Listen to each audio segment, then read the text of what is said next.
So what we did is we started with a bit of coding. We had an intern who was doing a presentation for us. Like we always have when interns come, they do presentations for the whole group. And in that, he was showing a coding that he could put on a website, and then it would blur completely into these colors. And we got really intrigued by this coding, because what we get from the Holland Festival, it's a theater festival, so we get a lot of film clippings from all over the world, and we have to make it into a show reel to get people to buy tickets and to show what's coming up. But all these films have very different atmospheres. So if you make them into a show reel, it's always very clunky and not really nice. So immediately when we saw the coding, we thought the coding could be a nice way to go from one film aspect to the next. Because it would go abstract, and then you see the abstract things still moving. And then from that abstraction, you could go to another film clipping. So you would bridge it. And so that's what we did. So we started with the film reel, and then from that reel we took stills from the coding part, and that we made into posters and trams and building facades as a sort of festive blobs and coloring.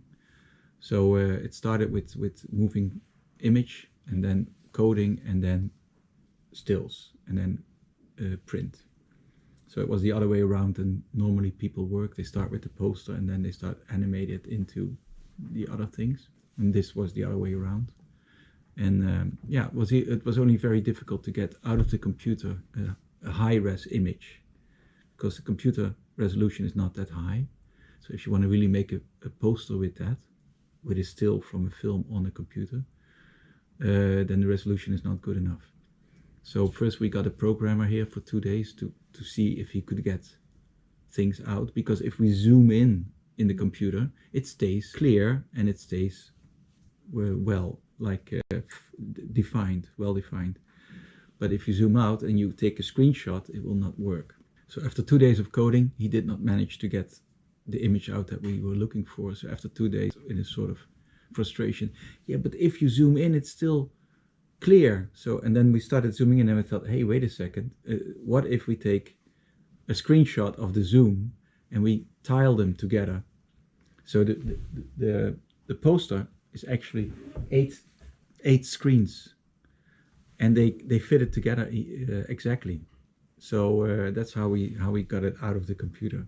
And it was really fun to have such a simple, unintelligent way to solve a problem. If you look up close, they're really very interesting. They keep on being interesting. It doesn't give a bitmap feeling. It gives a very continuous feeling. Yeah, and then of course we now have also moving screens in the city instead of posters only. So we have flat screens, so we can also show the film in the street, and we show the poster. And we have, of course, with the Holland Festival, it's very important also what you do on the big facades in the city and the flags. So the whole city is sort of having a party. Even if you don't go to the theater, you can feel that there is a festival. So the Holland Festival has been there for 70 years, and they have been working with really nice designers. So this was done by Anton Beke. So he made the word shorter by taking out a few letters, and it's still readable, to start a sense of branding. Then Maureen Moore, Daniel van der Velde made it even shorter into HF. Since this was happening, we felt we could do a next step by making this one. So that's a literature. And then when we tried it, this is already difficult to read. But if you have this normally just like only a literature, it's impossible to read. But if you take a little bit away extra, it becomes readable. So then we made a whole typeface with the idea of literature and stencil. And it's also nice because then you have the whole word and the HF. They are in one language. So, but the logo is in here, like you have to, because the HO is connected and not the HF. So I think that's a nice way to connect the whole word. This is the logo or the abbreviation. So we use both. You can use one or the other because they have the same graphic language. So then you get the flags. This one is about country codes. So these are all the countries that contribute to the festival. So there's also interesting countries like China and Russia and Ukraine and Syria So it was very important to show that to everybody that it's really international. Yeah, the idea was that we really try to connect the building facades, the tram, the city, the flags, all and the website, of course, the app. So all this is connected by one graphic language and not just by a logo that you stamp onto it, but in every text, every title, there is this graphic language that connects it all. And that's how we try to do it. Yeah. And it helps to attract a new audience, and it helps to sell tickets. So yeah, that's the idea. Yeah, so well, on the one hand, it is a portfolio book, but we really were keen on not making a portfolio book because there is not much relevance to that except for the studio that does it. So we wanted to get one step beyond it and see our work as a sort of example of a way of thinking that could be relevant to every designer. So that's why we came up with the big question, why we design, what is motivation? And I think at the present day, when everybody is looking at design as something that can change the world, the reason why becomes very important. So you cannot say anymore, I am a designer because a client likes my work and I'm going to sell my work to that client. Who is a client that you want to work for? Why do you do it? Why do you connect to this client? Why do you make what you make? Especially in our case, for instance, the simple reason we try to make designs that clients will buy is not true. It's not that simple. Or we try to make designs that will help the client sell more is also not really what motivates us. We are strongly connected to culture. So we came up with 11 reasons why we design. And the first one, for instance, is radical. We really are inspired by some radical artists that have simple ideas that they really follow through and that the outcomes are for us very interesting. So we also try to apply this sense of radicalness because it's so inspiring to us. We try to also implement it in our work. And that is not so easy because clients are quite often bigger organizations, so they want to come to a compromise. So if you come up with a quite radical idea, you have to, take an extra effort, and we do.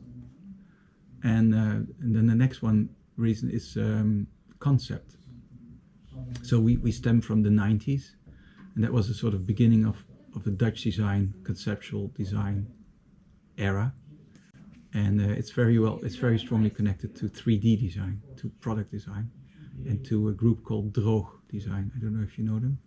Okay, so they were showing in Milan designs that were made out of an idea instead of out of good taste or instead of style. It was more a mentality, and we were very connected to that. And then democracy.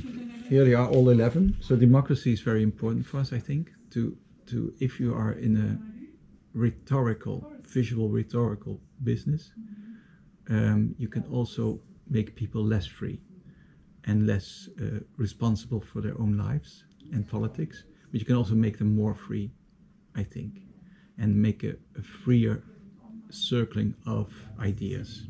And we really try to work on that. That's also why we work for politics, why we work for the city government. It's really out of citizenship that we do that. So for us, it's a very big motivation. Us and them is about how you learn from others about yourself. So the essence of communication is always it's always for somebody. But how do you reach that somebody? But also how do you change by communicating to somebody and getting to know somebody? The system is for us important because we try to make little systems, but actually we make them to be more playful. So as I was saying about those logos that are really simple ideas, but then it's the beginning of a whole play. Independence is important. That had to do with that whole story about how independent is Holland Festival. It has also got to do with independent media like the VPRO that we really support, because a sense of independence is a starting point for any relationship.